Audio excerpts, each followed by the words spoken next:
Hi hello నమస్తే. నేను మీ లాస్య బిందుని. అందరూ బాగున్నారా? అందరూ బాగుండాలని మనస్ఫూర్తి కోరుకుంటున్నాను.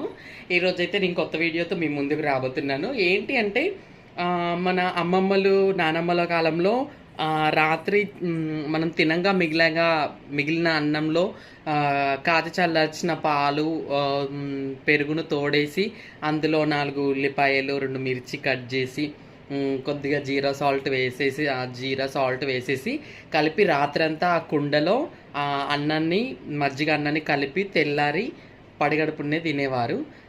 మార్నింగ్ టైంలో చాలా హెల్తీ ఫుడ్ అని. సో నేనైతే నిన్న రాత్రి మిగిలిపోయిన అన్నంని అలానే చేశాను.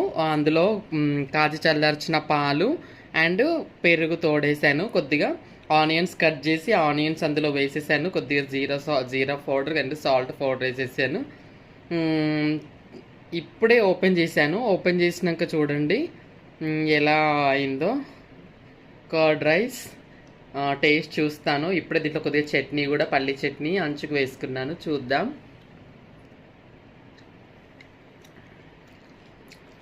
వావ్ అండి, సూపర్. నిజంగా ఎంత బాగుంది తెలుసా.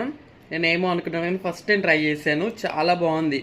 నైట్ ఇట్లా మిగిలిపోయిన అన్నము చల్లన్నం ఎలా తినాలి అనుకునే వాళ్ళకు ఇది ఒక గుడ్ ట్రిక్. చాలా బాగుంది అండ్ హెల్తీ ఫుడ్ కూడా. మంచిగా పెరుగుతో తిన్నట్టు ఉంది. చాలా టేస్టీగా కూడా ఉంది. సో మీరు ఎప్పుడైనా ట్రై చేశారా మీ ఇంట్లో? ట్రై చేసిన వాళ్ళు కామెంట్ మై ఇన్బాక్స్. ఇంకా నా ఛానల్ ఎవరైతే సబ్స్క్రైబ్ చేయలేదు, subscribe my channel Lasya Bindu. Thank you for all.